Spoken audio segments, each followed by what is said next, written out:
Tuesday afternoon at precisely 2:47 p.m., inside the marble and glass lobby of First National Bank in downtown Chicago, the air shifted from routine to spectacle. Customers lined up at teller counters. Others sat across polished desks with advisors, but the rhythm of the afternoon shattered when Marcus Wellington, the branch manager, snapped open a silver lighter. He was the picture of arrogance in a perfectly tailored suit, silk tie, and Italian leather shoes, his hair styled to match the pristine order of the building he commanded.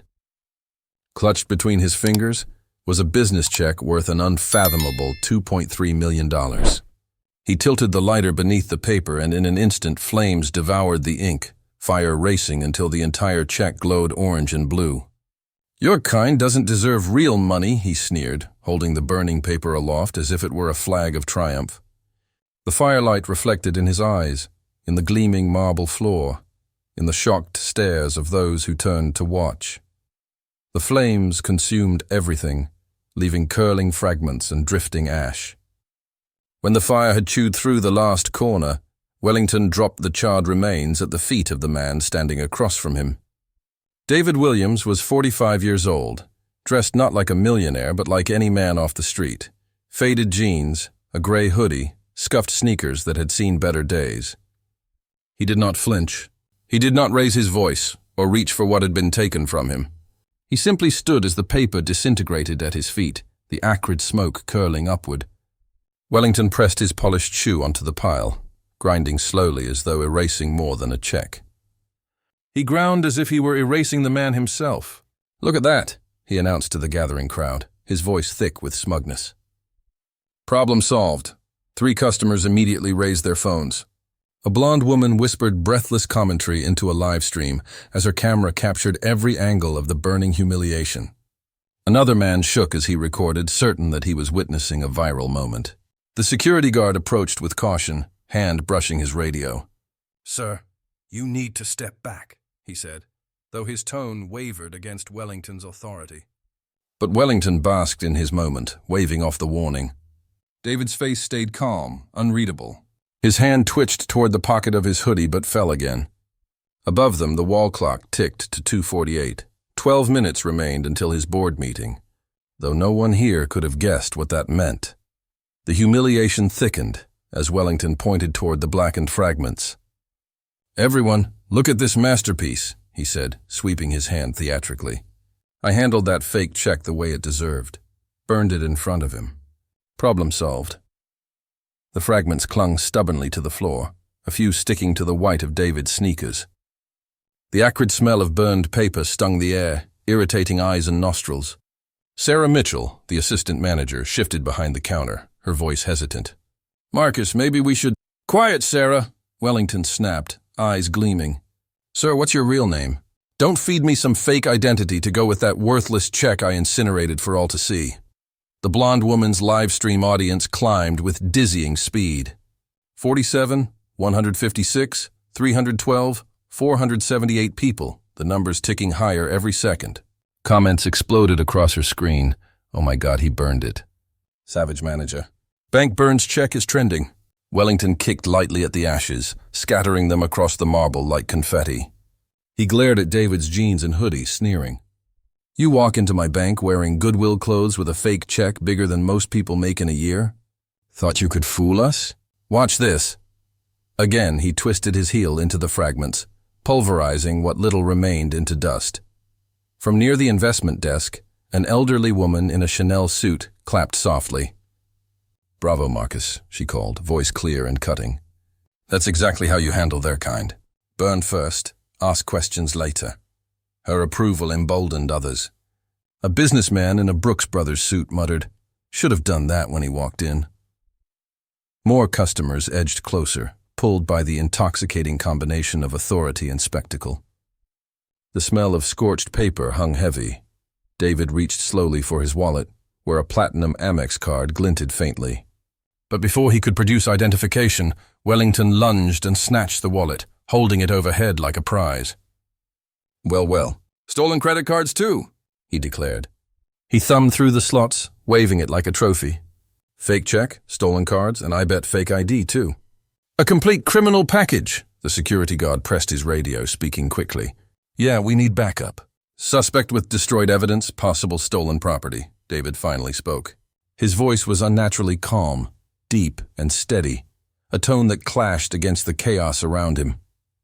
Mr. Wellington, I'd like my wallet back, please. When the police arrive, you can explain to them where you really got it. His composure only made the scene stranger. Wellington pocketed the wallet with exaggerated flourish. I'll preserve this evidence myself, he boasted. A teenager with purple hair filmed furiously from the ATM line, captioning the clip, "Bank manager burns fake check." Fire beats fraud. Manager is savage. The video hit TikTok within moments. The clock read 2:52. David glanced at it, and for the first time a faint crack of concern showed on his face. He was running late. Wellington noticed and seized it. Oh, late for your next scam? Don't worry, you're not going anywhere. See that pile of ashes? That's what happens to fraud in my bank. David's phone buzzed in his pocket, one urgent vibration after another. He ignored them. Wellington's head swiveled toward the sound. Turn that off, he ordered sharply. Your accomplices can wait. The live stream count passed 650. Comments rolled in faster than anyone could keep track. He literally torched it. Boss move of the century. Ashes to ashes, fraud to fraud. Clips ricocheted across Facebook, Twitter, Instagram, the spectacle spreading like fire across dry brush. Wellington smoothed his tie and adjusted his hair, basking in the glow of his own performance. This is why we maintain strict security protocols, he declared, his voice raised for the cameras. People like him think they can waltz in with fake paper and fool hard-working Americans. Not today. Sarah Mitchell shifted again, glancing nervously between the blackened fragments and David's stoic face. The Chanel customer kept nodding, whispering to her friend about finally witnessing backbone in banking. A heavy-set businessman near the window muttered, "Should have called the cops first." But burning it sends the right message to his kind. The crowd swelled, phones everywhere. Tuesday banking forgotten entirely. David's jacket shifted slightly as he moved, revealing a glimpse of a first-class boarding pass protruding from his inner pocket. Chicago to Tokyo, departure tomorrow morning. No one noticed. Not Wellington, blinded by his arrogance. Not the crowd hungry for drama. Not the thousands watching online. The lead security guard gestured toward the leather chairs by the window. Sir, please sit and wait for the authorities. David's eyes lingered on the ashes before him. His voice was quiet, almost gentle, but steady enough to cut through the noise. I believe there's been a significant misunderstanding.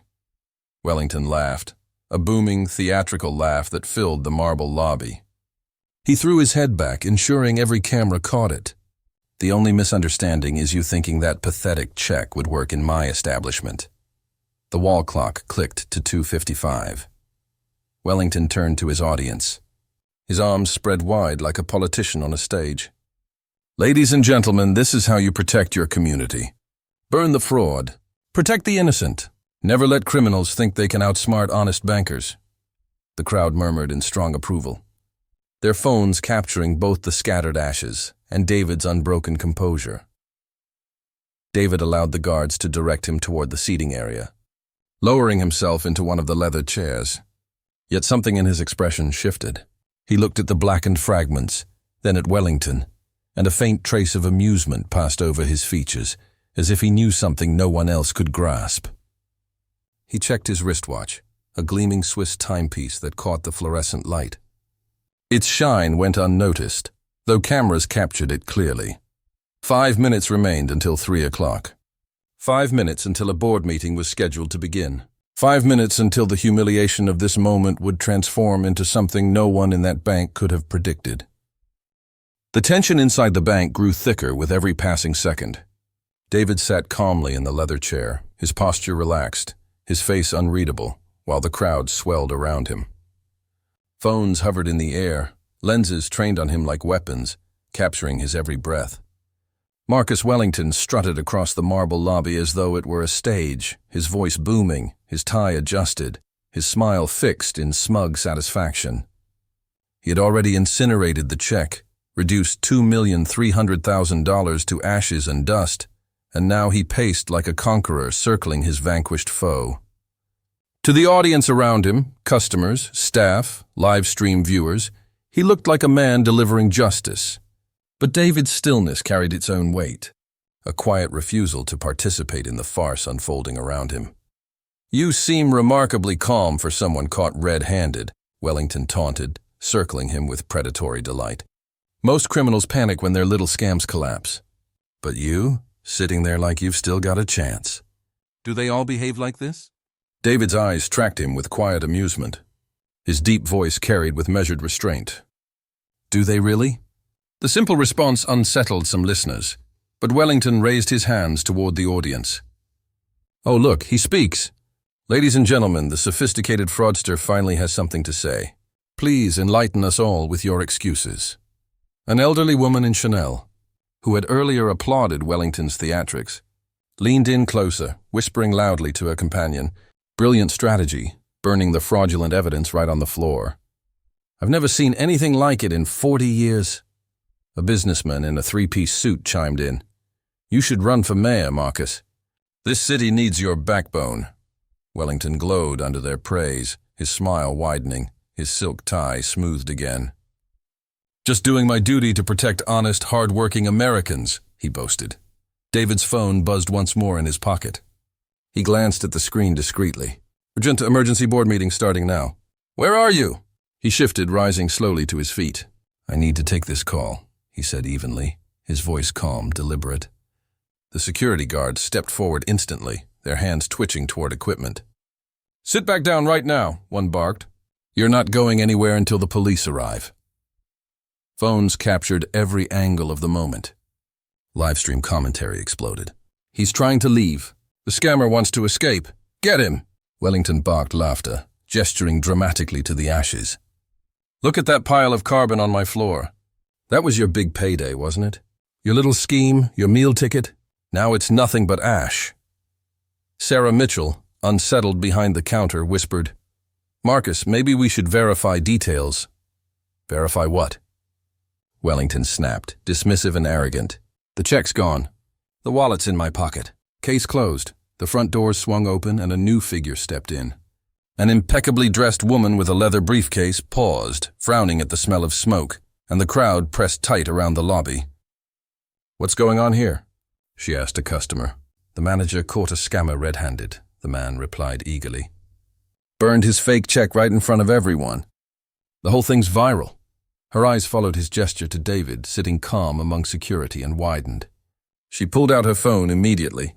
Wellington noticed her filming and spread his arms, adopting a theatrical stance. "Ma'am, you're witnessing genuine justice. This individual tried to defraud our institution with an obviously counterfeit check." The Chanel woman added helpfully, $2.3 million. "Can you believe the nerve?" The crowd nodded, the air thick with judgment. More students entered, drawn by the commotion, their phones ready. Live streams multiplied, platforms filled with clips tagged Driner Bank Burns check. David checked his Swiss watch with careful precision. 2:58 p.m. His face shifted, a tiny flicker of decision made. Livestream comments turned sharper, many racially charged. "Lock him up." "Typical scammer. At least the fake check's gone." The crowd swelled, echoing Wellington's grand proclamations. This is what happens when honest Americans stand against criminals. We don't negotiate with fraud. We destroy it for all to see. Phones continued to film, catching David's composed face against the dramatic backdrop of ashes.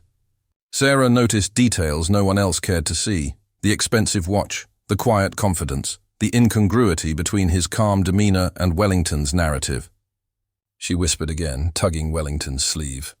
"Marcus, something isn't right." He waved her off, intoxicated with attention. David's phone buzzed once more. He looked at the screen, then at Wellington, then at the ashes. For the first time since arriving, he smiled. At 2:59 p.m., he straightened, his voice cutting clear. "Mr. Wellington, I believe it's time we had a proper conversation." Wellington threw back his head and laughed, spreading his arms for the cameras. "Now he wants to negotiate? Sorry, friend, but your talking time ended when you tried to pass that fake check." David's hand slid slowly into his jacket. Guards tensed. "Careful now," one warned. David's smile deepened faintly, as though amused at their nerves. For a moment, the corner of his boarding pass peeked out before his hand passed it by. He withdrew instead a simple white business card and set it on the marble counter beside the ashes. The small motion was quiet, but the impact was seismic. One guard leaned forward to read it. His face drained white. Phones zoomed in. The card bore a name, David Williams, Chairman and CEO, Williams Capital Group. Gasps rippled through the crowd. The live stream exploded. Wait, what? Plot twist incoming. Is this real? No way, Wellington laughed nervously. Please. Anyone can print business cards at Kinko's. What's next? A fake passport? David reached again into his jacket, pulling out a sleek tablet. With steady, practiced movements, he opened the First National Bank mobile application. Not the ordinary customer portal, but the restricted board member access. The screen displayed bold words, corporate board access. Authorized personnel only. His fingers moved with ease, entering credentials without hesitation. The screen refreshed, revealing his full profile. David Williams. Principal shareholder. 73% ownership stake. Position, chairman of the board of directors. Board member since January 2018. Emergency board meeting scheduled 3 p.m. The security guard's radio slipped from his fingers, clattering against the marble like a gunshot. Sarah gasped aloud, her hand flying to her mouth. Oh my God, Marcus. Do you see what that says? Do you understand? Wellington's voice cracked as he stammered.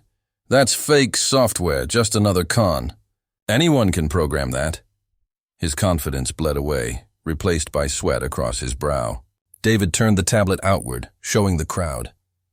The live stream camera zoomed in, crystal clear. The feed exploded. He owns the bank. This is insane. Manager is finished. Plot twist of the century. Wellington tried desperately to keep the performance alive, but his smirk faltered. It's fake. It has to be fake. David swiped to another screen, displaying official financial documents with watermarks.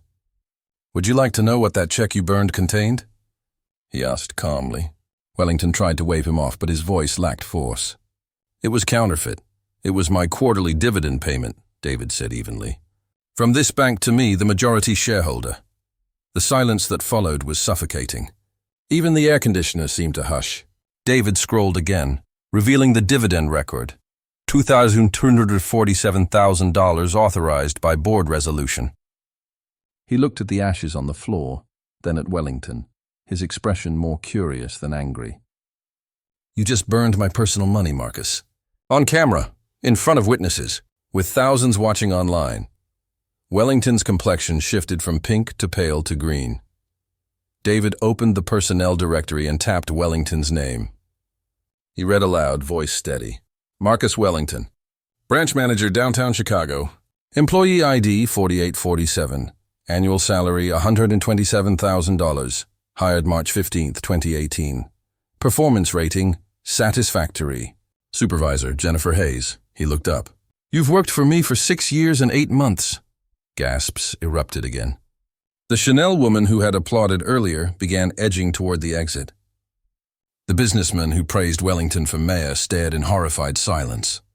Teenagers who had filmed gleefully now stood frozen, their phones recording history.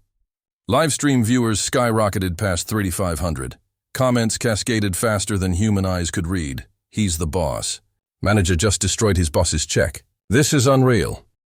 Sarah Mitchell, her voice shaking, spoke quickly. Mr. Williams, I am so deeply sorry. We had no idea. This should never have happened. David answered gently. Of course you didn't know. I dress casually when I visit branches. I don't announce my position because I believe every customer deserves respect, regardless of appearance. He stood, surveying the crowd that only minutes earlier had watched his humiliation with delight. Now they stared at the floor, ashamed. But here's what troubles me most, he continued. This wasn't about a check or security protocol. It was about assumptions, about deciding who deserves dignity and who doesn't. His calm voice cut through the silence. If you had known who I was, Marcus, you would have treated me differently. But what about treating me as a human being? The ashes mocked Wellington from the floor, a $2.3 million mistake. David checked his watch. 3:02 p.m. I'm late for a board meeting, he said softly. A meeting originally called to discuss customer service standards at this branch. He looked directly at Wellington. I wonder what we'll be discussing now. At 3:03 p.m., the reckoning began. The bank lobby felt frozen in time. Every face turned toward David Williams, every phone camera still recording, every breath suspended in the air. For the better part of 15 minutes, Marcus Wellington had reveled in his performance, certain he was the arbiter of justice, the hero burning fraud to ash. But the revelation had detonated like a bomb in the middle of the marble floor. David was not the fraud. He was not a con man or a criminal. He was the chairman and majority owner of the very institution Wellington thought he ruled. The humiliation that had been staged for one man now recoiled violently against the instigator, and the silence that followed was louder than any applause could have been. Wellington's face was ashen. The Italian leather shoes he had used to grind the check into dust now rooted to the floor, as though weighted by the magnitude of his mistake. Sweat dripped along his temple, though the air conditioning remained steady and cool. He tried to summon his old bravado, his smile, the smooth charm that had won the crowd minutes earlier, but the smirk faltered and fell. Words gathered in his throat but broke apart before they could emerge. David, on the other hand, moved with deliberate calm. He held the tablet in one hand, the glow illuminating his composed features, and stepped closer to the ashes, his gaze steady. His voice, when it came, was quieter than before, yet it carried far more power. You just destroyed my dividend payment, Marcus. Not an illusion, not counterfeit, but $2,347,000 of my own money.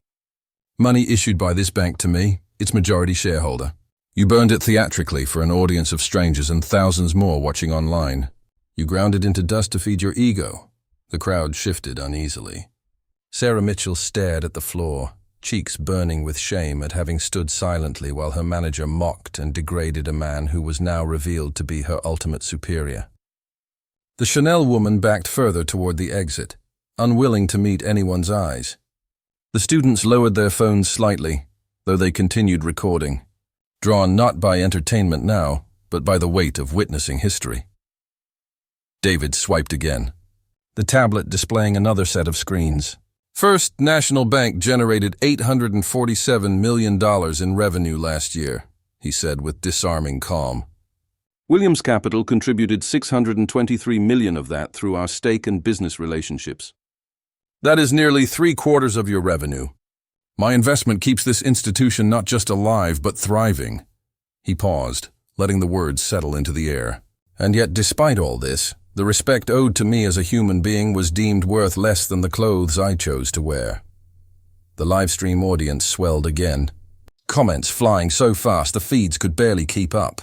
This is unreal. Manager destroyed his own boss. This is better than any movie. Phones captured every word, every detail, immortalizing the reversal. David continued without raising his voice, each word chosen with surgical precision. This branch processes $45 million in transactions every month. That's $540 million annually. Your annual salary, Marcus, is $127,000. Paid from profits that flow directly from my investment in this institution. You destroyed a financial instrument on camera, in public, with witnesses and live streamers documenting everything. That is not only discriminatory behavior, it is a federal crime. Wellington flinched at the phrase, his mouth opening and closing like a fish gasping for air. David's calm gaze locked onto him. Section 1341 of the U.S. Criminal Code, he recited, destruction of financial instruments. Penalties include fines up to $1 million and imprisonment of up to 20 years. Murmurs rolled across the lobby like a wave. The students whispered to one another. Customers shifted uneasily. The security guards looked at one another in confusion, unsure now whether the man they had been containing was the suspect or the victim, the criminal or the chairman. David stepped forward again, his shoes crunching softly against the ashes. He stared at them for a long moment before lifting his eyes to meet Wellington's. Here are your options, he said. His voice was still calm, but there was steel beneath the softness now, an unyielding edge. Option 1. You issue a comprehensive public apology right now to me, to every person in this room, and to the thousands watching online. You acknowledge your discriminatory behavior, submit to mandatory sensitivity training, accept a formal reprimand on your permanent record, and continue your employment under probation. You will be demoted from branch manager to assistant manager with a 40% salary reduction. You will reimburse the bank $50,000 for the cost of replacing the destroyed check and for the disruption caused by your actions. And you will complete 200 hours of unpaid community service at financial literacy centers in underserved communities. A wave of whispers swept through the crowd, many eyes widening at the severity but also at the fairness of the terms. Wellington's lips trembled, relief flickering briefly across his pale features, until David's next words stripped it away. Option 2. Immediate termination for cause, forfeiture of all benefits, permanent notification to the National Banking Association, and referral to federal authorities for criminal prosecution. Given the live streams, the witnesses, the destruction of evidence, the racial overtones of your actions, your career in banking would be over.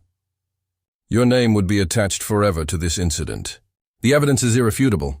I could send the termination order to HR right now, revoke your system access in 5 minutes, and have you escorted from this building before the hour ends. The silence was suffocating. The live stream audience surged past 5,000, the comment sections a blur of fire emojis, shock, and demands for accountability. Wellington swayed slightly, his knees trembling. His hand brushed the pocket where David's wallet sat like a brand, heavy and incriminating. His career, his livelihood, his pride, all hung by a thread. David's voice softened, though it was more terrifying for its gentleness. Option 3. Beyond punishment and accountability, we consider the larger damage. That check represented money earmarked for community development, small business loans, scholarships, programs to uplift communities that have long been denied opportunity. By burning it, Marcus, you didn't just insult me. You insulted every person who would have benefited from that investment. Prejudice doesn't just humiliate individuals. It cripples entire communities. That is the real cost of your actions. Finally, Wellington broke. His voice cracked, rough and desperate. Please, Mr. Williams, I have a family. A mortgage. Children in college. I can't lose everything over one mistake. David's composure did not waver. One mistake? His eyes bore into the man's. You didn't trip and fall into prejudice. You performed it. You sought an audience. You turned it into theater. You wanted validation for your assumptions.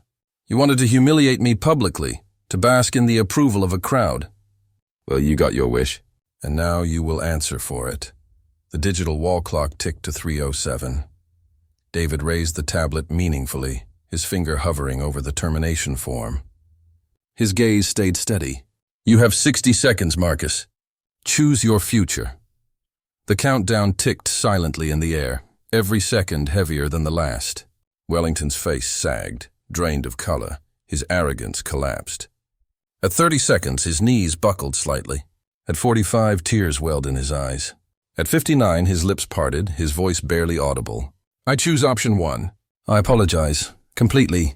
David lowered the tablet but did not put it away. Louder, Marcus. Face the cameras, not me. The people need to hear. Wellington turned slowly toward the live-streaming phones, his face drawn and pale, sweat streaking his cheeks. The blonde woman adjusted her camera, zooming in. 6,000 people watched live.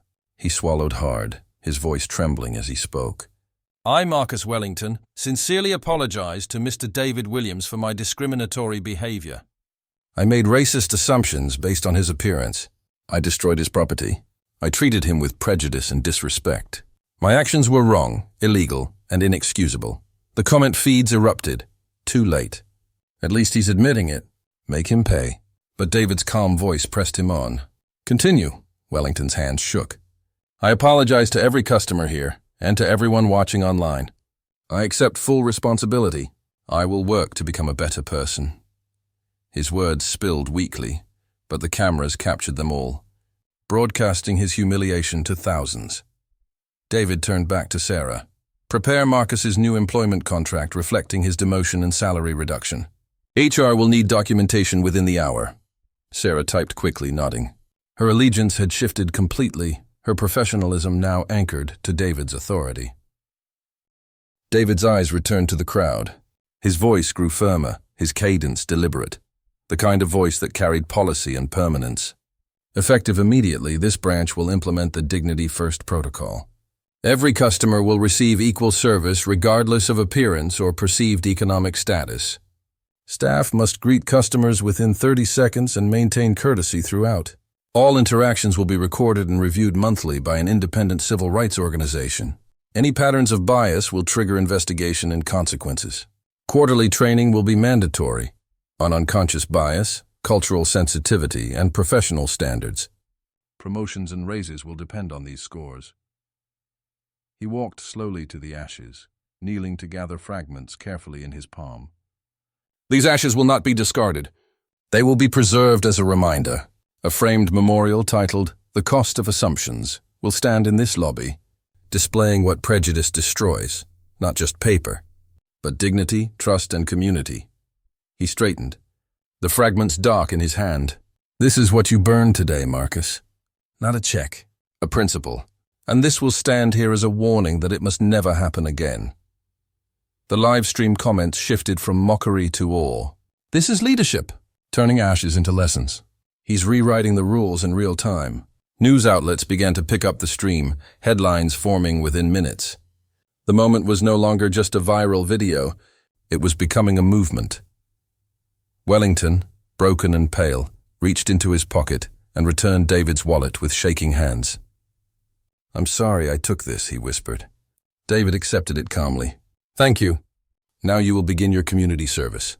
200 hours at the Southside Financial Literacy Center, working with families who look like me, who have been denied the respect you withheld today. You will listen to their stories, help them understand credit, loans, financial planning. You will confront the humanity you overlooked." "Yes, sir," Wellington muttered, eyes lowered. His arrogance was gone, replaced by resignation. David nodded once. "Your first session is this Saturday at 9 a.m. Mrs. Johnson, the center director, is expecting you. She has been fighting discrimination in financial services for 40 years. You will listen carefully to everything she says." Sarah looked up from her typing. "Should I notify corporate about the new policies, Mr. Williams?" David showed his screen. Already done. Implementation orders went out 20 minutes ago. Every branch will adopt these standards within 90 days. The crowd shifted, murmurs blending into silence. In 12 minutes, David had transformed humiliation into reform, discrimination into systemic change. The ashes on the floor no longer symbolized just a burned check, but the burned arrogance of one man and the spark of something larger. The live stream viewer count passed 7,000. Across the world, people watched a man dismantle prejudice not with anger, but with calm, not with retaliation, but with reform. David's final words in that lobby lingered in every ear. "They can burn your check, but they cannot burn your worth. These ashes are not just remnants of paper. They are the fertilizer of change. From destruction comes creation. From humiliation comes education. From prejudice comes reform. That is how we move forward." The cameras captured him walking out of the bank, his watch glinting beneath the lights, leaving behind a lobby forever changed. Marcus Wellington stood diminished, his career in ruins, but not beyond redemption. His punishment not an end, but the beginning of a long road toward understanding. And the crowd, once eager for spectacle, now stood in silence, realizing they had witnessed the death of arrogance and the birth of accountability. The air inside the bank remained heavy after David Williams walked out, his figure calm and assured, leaving behind the ashes of a check that had ignited far more than flames. In the silence that followed, employees and customers stared at the fragments that had once represented arrogance, prejudice, and $2 million, now redefined as a lesson that would ripple outward. Marcus Wellington stood hollow, his once pristine suit clinging awkwardly to a frame bent under shame. Only minutes earlier he had basked in applause, certain of his righteousness. Now his humiliation stood preserved in live streams spreading across every social platform. His career had collapsed in front of strangers and colleagues, his authority stripped bare, his punishment already set in motion. But the consequences of what had happened were only beginning to unfold. Corporate headquarters moved swiftly. Within hours, memos circulated across the First National system, detailing the new standards implemented by the chairman himself. The Dignity First protocol became official policy, instructing every employee that courtesy and respect were not optional. Service would now be monitored independently, and every interaction was subject to scrutiny. Quarterly training would confront unconscious bias, cultural sensitivity, and professional conduct. Raises and promotions would no longer be based solely on performance metrics, but on how equitably customers were treated. The directives reached every branch, and questions rippled through hallways and boardrooms. What had happened in Chicago? What incident had been so severe that the chairman himself intervened? The answer spread faster than any memo. Videos from the lobby climbed past 1 million views by evening, picked up by news outlets with headlines screaming about arrogance destroyed and justice live-streamed. Meanwhile, the downtown branch began its transformation. Sarah Mitchell, once hesitant and nervous, became the immediate point of contact for implementing the new changes. Her steady professionalism and willingness to adapt drew David's approval, and corporate quickly instructed her to assume interim leadership over the branch while Wellington began his demotion. New cameras were installed in corners of the lobby, microphones hidden in polished fixtures, each one feeding into an independent review system. Employees whispered nervously, aware that their words and gestures would now be measured not only against policy, but against dignity itself. Customers entered cautiously, aware that the lobby had become infamous overnight. Its marble floor no longer just a banking hall, but a stage where arrogance had been consumed by fire.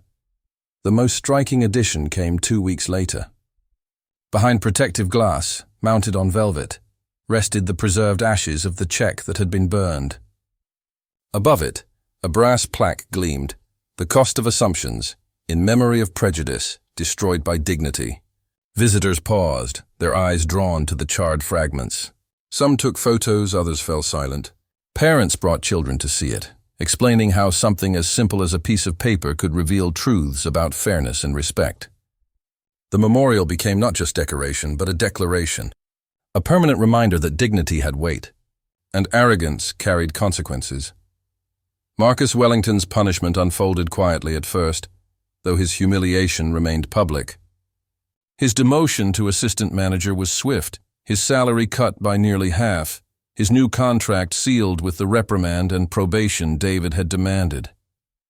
Yet his sentence extended far beyond paperwork. Every Saturday morning, he reported to the Southside Financial Literacy Center, a modest building far removed from the marble luxury of downtown. There he met Mrs. Johnson, a 67-year-old grandmother with a spine of steel and decades of experience fighting financial discrimination. Her voice carried the authority of lived struggle, and though Marcus tried at first to keep his pride intact, she dismantled his defenses with quiet persistence. "Sit down, Marcus," she would say, pointing him toward a folding chair in classrooms where families gathered. "Listen before you speak. These people have been ignored long enough. You're here to help them, not to judge them." He carried stacks of pamphlets, explained basic credit scores, outlined steps for loan applications. At first, the words felt foreign in his mouth, stripped of the arrogance he once wielded. Families eyed him with suspicion, many recognizing his face from the viral video. But over time, suspicion softened. He stopped speaking in clipped phrases and began asking questions. He listened to stories of denial, of humiliation, of opportunities lost because of the very prejudices he himself had once acted out. Each week, the weight of his past actions pressed heavier, not as punishment, but as revelation. Back at the bank, David's reforms began to shift culture. Employees who once rushed through customer interactions learned to pause, to greet with sincerity. Complaints that had been brushed aside were now logged, reviewed, and addressed. Anonymous kiosks allowed customers to provide feedback directly to corporate, and those responses flowed into David's office for review. Numbers began to change. Minority customer satisfaction rose steadily. Instances of bias were flagged early and corrected. Staff meetings that once focused only on sales and performance now opened with discussions on respect and fairness. The memorial display attracted attention far beyond customers.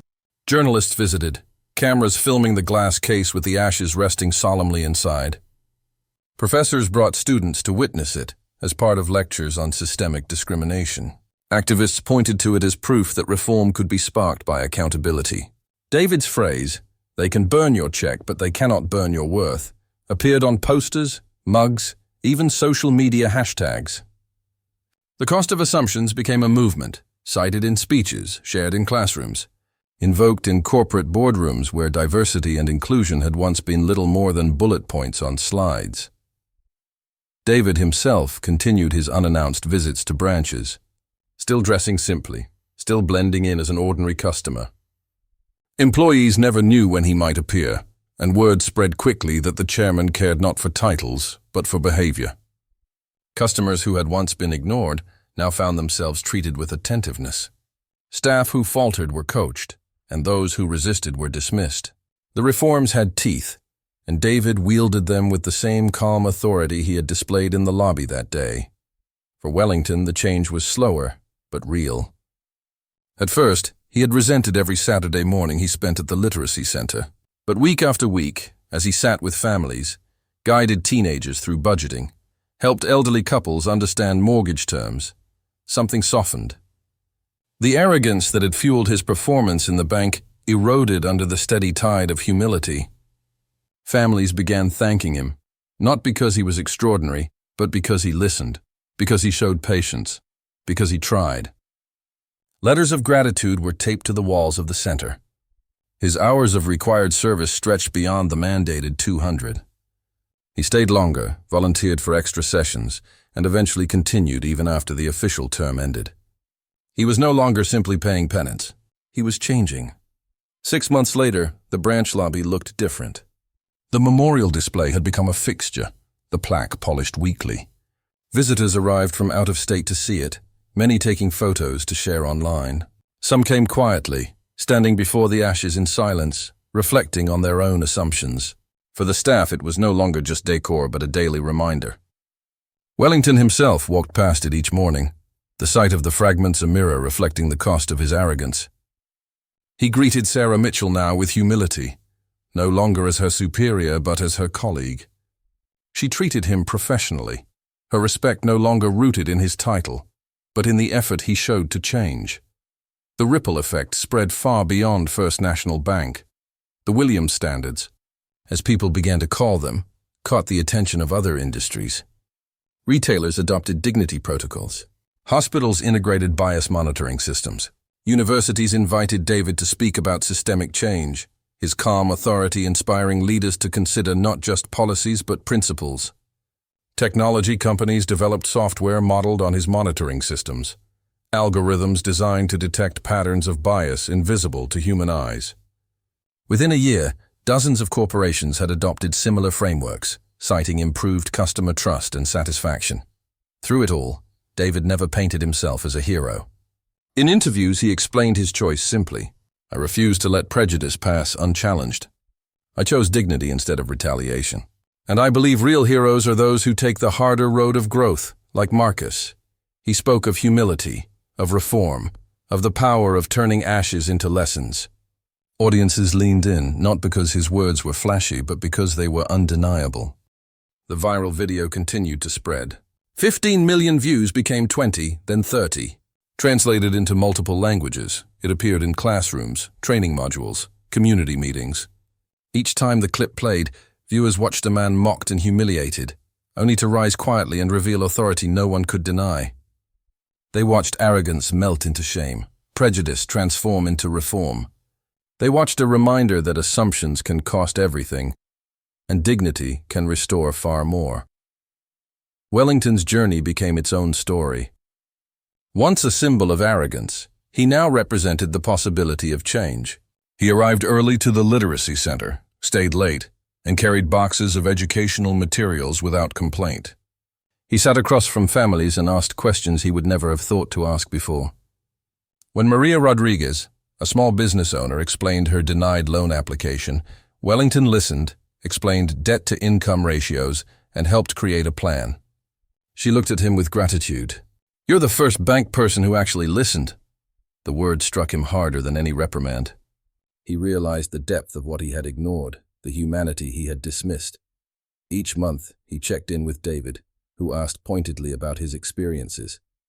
One day, Wellington admitted, "I thought success meant excluding people, keeping standards high by keeping others out. I was wrong. Success means including, listening, lifting. I learned it here, not in the boardroom. David nodded. That's wisdom you can't learn from manuals. You earn it from people.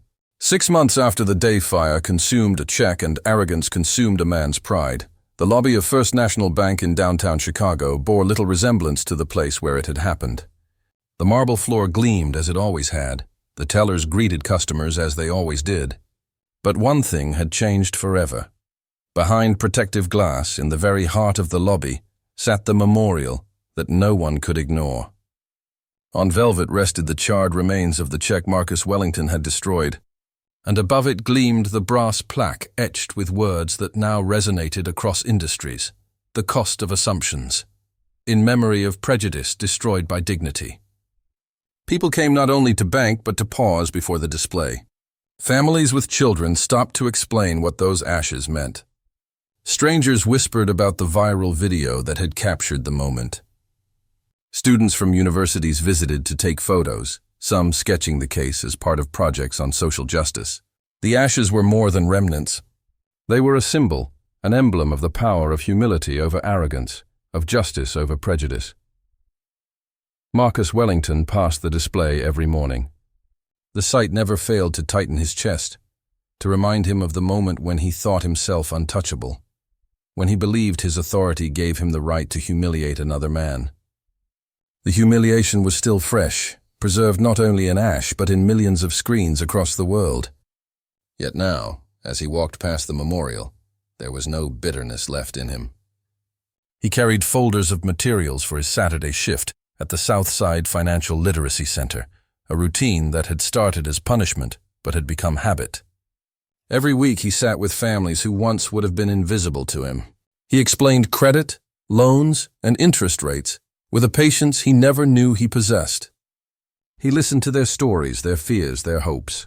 He learned that behind every application was a family, behind every denied loan, a dream that mattered.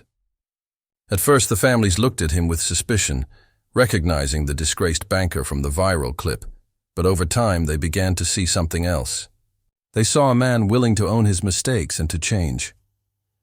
"Good morning, Marcus," Mrs. Johnson would greet him, her presence as commanding as ever. She was the 70-year-old grandmother who had spent 4 decades fighting discrimination in finance, and she had become his teacher. "Room 3 today. The Rodriguez family needs help. Their loan was denied and they don't understand why." He nodded respectfully, walking into classrooms lined with posters about budgeting and walls filled with thank you letters from families he had already assisted. He carried not arrogance, but humility, no longer seeing the people in front of him as categories or risks, but as individuals with stories. Meanwhile, the video of David Williams's quiet defiance and ultimate revelation had spread far beyond what anyone could have imagined. 15 million views turned into 30. Then into a phenomenon used in corporate training programs, college courses, and community workshops.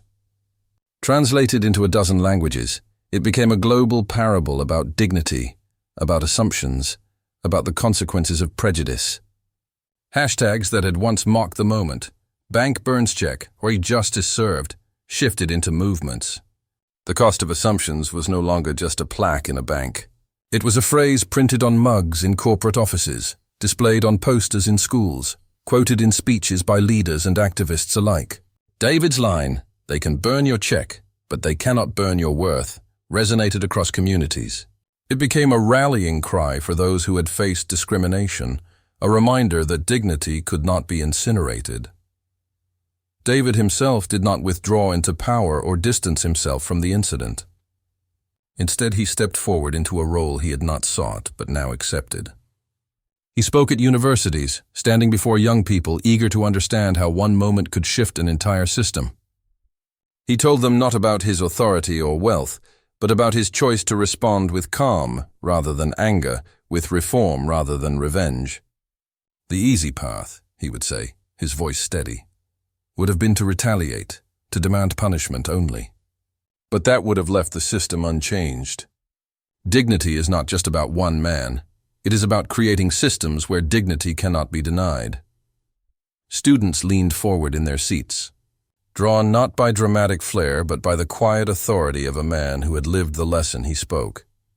At corporate conferences, he explained how the Williams Standards had transformed not only banking, but industries across the country.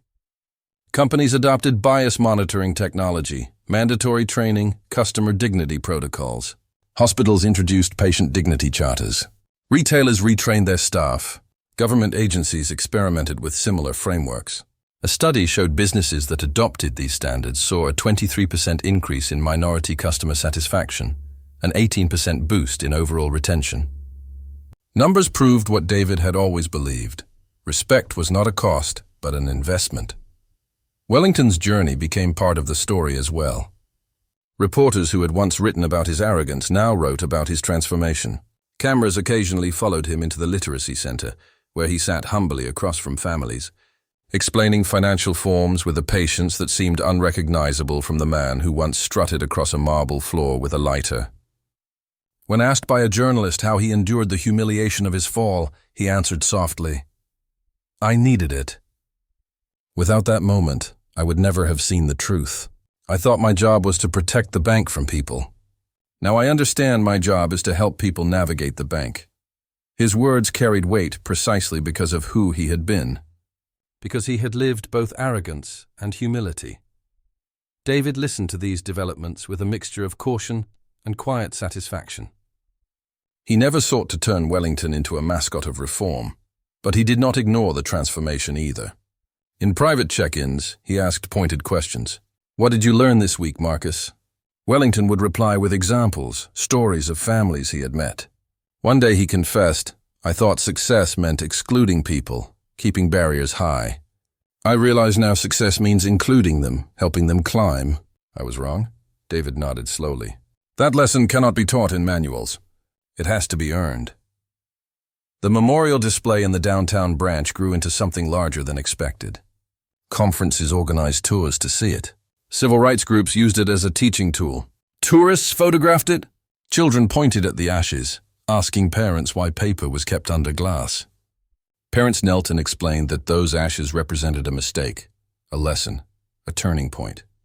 The display included a QR code linking to the original video and to resources about unconscious bias, ensuring the memorial was not just a reminder, but an educational tool. From the ashes rose a cultural shift. Businesses in retail, healthcare, government, and education followed the example, introducing their own dignity-first initiatives. Training sessions no longer relied solely on abstract theory, but on the visceral story of a check turned to ash and a man turned to humility. The Williams Standards became case studies in textbooks, policy models in government reports, slides in corporate presentations. Technology companies built software modeled on the monitoring system David had instituted. Algorithms that flagged discriminatory behavior, analyzed customer service interactions, and prevented bias from festering unseen. Stock prices at First National Bank rose, fueled not just by positive publicity, but by genuine trust from communities that had once kept their distance. Minority customers opened new accounts. Small businesses sought loans with confidence they would be treated fairly. The bank, once tainted by scandal, now led the industry in reform. David's calm defiance had not only protected his dignity, but had transformed an entire institution. Yet he never presented himself as a hero. When asked in interviews why he had not retaliated, why he had given Wellington a chance instead of destroying him, David answered with the same steady humility. Because this was never just about one man, it was about all of us. The real victory is not in watching someone fall, it's in helping someone rise differently. His refusal to seek vengeance resonated as deeply as his reforms. On anniversaries of the incident, crowds gathered in the bank lobby. They stood before the ashes, some in silence, some leaving notes. Stories poured into social media with the hashtag #FireproofWorth. People recounting times they had faced prejudice but chosen dignity, times they had witnessed arrogance but responded with courage.